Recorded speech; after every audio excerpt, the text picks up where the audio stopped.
ጤና ይስጥልኝ ክቡራን አድማጮቼ፣ የሰዓቱን መረጃዎች ወደ እናንተ አድርሳለሁ። የእስራኤሉ ጠቅላይ ሚኒስትር ቤንያሚን ኔታንያሁ ኢራን ዳግም ጥቃት የምትከፍት ከሆነ አጸፋው የሚያስጨንቅ እንደሚሆን ማወቅ አለባት ሲሉ ማስጠንቅቀዋል። እንደ ፖለቲካ ተንታኞች ከቴል አቪቭና ቴህራን የሚወጡ መግለጫዎች የሀገራቱን ወደ ግጭት መግባት አይቀሬነት የሚጠቁሙ ናቸው ይላሉ። ከሰኔው ጥቃት ትልቅ ትምህርት እንደወሰዱም የአብዮታዊ ኃይል አባላት አስታውቀዋል። የሚሳኤል ግባቶችና አየር መከላከያ ስርዓቶች ደካማ መሆን ለእስራኤል የድል ምልክት አላብሷታል ሲሉ የኢራን ደህንነት ኃይሎች መናገራቸው በሀገራቱ መካከል የማይቀር የጦርነት ነጋሪት እየተጎሰመ መሆኑን ያሳያል። ምናልባት እስራኤልና ኢራን ወደ ጦርነት የሚገቡ ከሆነ መካከለኛው ምስራቅ ዳግም መመሰቃቀሉ እንደማይቀርና ግዙፍ መጠፋፋት እንደሚፈጠር ይታመናል። የአሜሪካ ባለስልጣናት በሚቀጥሉት ቀናትና ሳምንታት ውስጥ ይፋ የሚያደርጓቸው ከህፃናት ወሲባዊ ጥቃት ፈጻሚው ጄፍሪ ኤፕስቲን ጋር የተያያዙ 1 ሚሊዮን በላይ ሰነዶች ማግኘታቸውን ገልጸዋል። የኤፍቢአይና የኒውዮርክ የፌዴራል አቃቢ ህጎች ስለ ሰነዶቹ መገኘት ለፍትህ ቢሮ ማሳወቃቸውም አስገራሚ ሆኗል።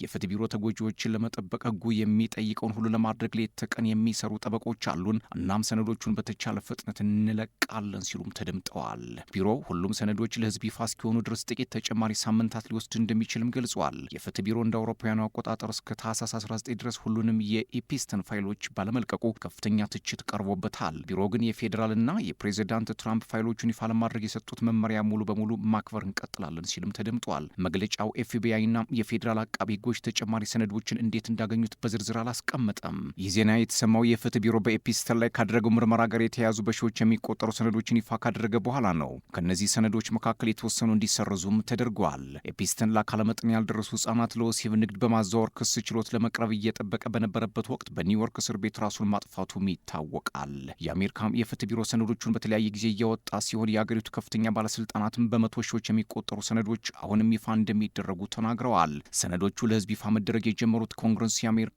የፕሬዚዳንት ዶናልድ ትራምፕ ታዳጊዎችን በወሲብ ንግድ በማሰማራት የተፈረደበት ጄፍሪ ኤፕስቲን ሰነዶችን ይፋ እንዲያደርግ የሚያዝ ህግ ከፈረሙ በኋላ ነው። ህጉ የተጎጂዎች ማንነት በመጠበቅ ሁሉም ሰነዶች ለህዝብ እንዲያጋራ የሚያዝ ነው። ብዙዎቹ ይፋ የሆኑ ሰነዶች ቪዲዮዎችን፣ ፎቶዎችን፣ ኢሜይሎችና የምርመራ መዝገቦችን ጨምሮ ኤፍቢአይ ከኤፕስቲን ጋር አብረዋል ሲል የጠቀሳቸውን ግለሰቦች ስም የተቀነሰባቸው ናቸው። የፍትህ ቢሮ ከዲሞክራቶችም ሆነ ከሪፐብሊካን ከሰነዶች ላይ በወጡና በተሰረዙ ማስረጃዎች የተነሳ ከፍተኛ ትችትም ቀርቦበታል። የኤፕስቲን ጉዳይን የያዘው ኮሚቴ የሚመሩት የዲሞክራት አባል ተጨማሪ ሰነዶች ከተገኙ በኋላ በኤክስ ገጻቸው ላይ በጻፉት ጽሑፍ የፍትህ ቢሮ ሰነዶቹን በህገ ወጥ መንገድ ደብቋል ሲሉም ወንጅለውታል። ሌላው መረጃም የአልጄሪያ ፓርላማ የፈረንሳይ ቅኝ ግዛት ወንጀል ነው የሚል ህግ በሙሉ ማጽደቁ ተሰምቷል። ሰሜን አፍሪካዊቱ ሀገር በፈረንሳይ ቅኝ መገዛቷ ወንጀል ነው ያለው ፓርላማው ኦፊሲያላዊ ቅርታና ካሳ እንደሚገባም በይኗል።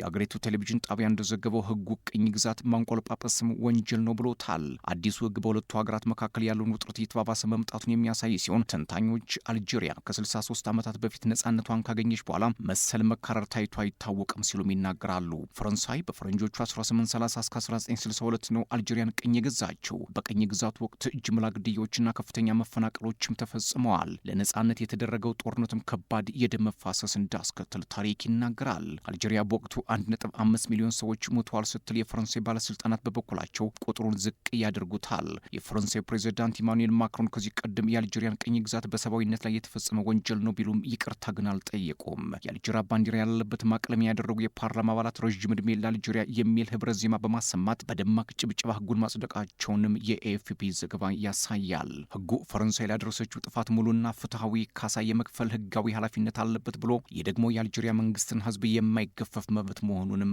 አስምሮበታል። ፈረንሳይ እስካሁን በህጉ ላይ አስተያየት አልሰጠችም። ምዕራባውያን ሀገራት በባሪያ ንግድና ቅኝ ግዛት ወቅት ላደረሱት ጥፋት ካሳ መክፈል አለባቸው፣ አልፎም የዘረፏቸውንና በሙዚየም ያስቀመጧቸውን ቅርሳ ቅርስ ሊመልሱ ይገባል የሚል ጫናም እየበረታባቸው መጥቷል። የአልጄሪያ ህግ አውጪዎች ፈረንሳይ ባባ ሜርዙግ አሊያም የተባረከ አባት የተሰኘ ስም ያለውን የ16ኛው ክፍለ ዘመን የብር መድፍ እንድትመልስ ሲጠይቁም ከርመዋል። ይህ መድፍ አሁን የአልጄሪያ ዋና ከተማ የሆነችው አልጀርስ ጠባቂ ተደርጎም ይቆጠር ነበር። ፈረንሳይ በፈረንጆቹ 1830 ነው ከተማዋን በሶስተኛ ሙከራ በቁጥጥር ስር በመዋል መድፉን እያስወገደችው።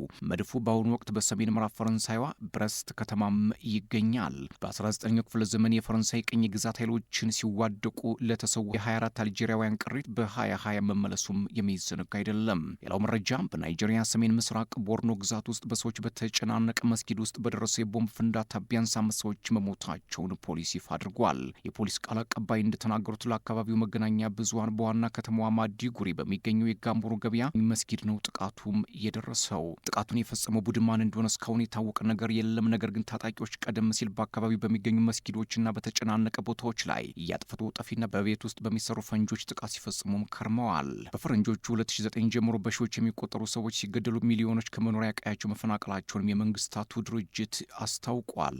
ቦኮ ሀራም በቦርኖ ግዛት ውስጥ እስላማዊ ካሊፌት ለመመስረት የሚያካሂዱት ወታደራዊ ዘመቻ የተጀመረው በፈረንጆቹም 2009 ነበር። ሌላው መረጃ 2 ብሪታንያውያን አክቲቪስቶችን ጨምሮ 5 ሰዎች የንግግር ነጻነት ለማፈን ሞክረዋል በሚል ወደ አሜሪካ እንዳይገቡ መከልከላቸው ተሰምቷል።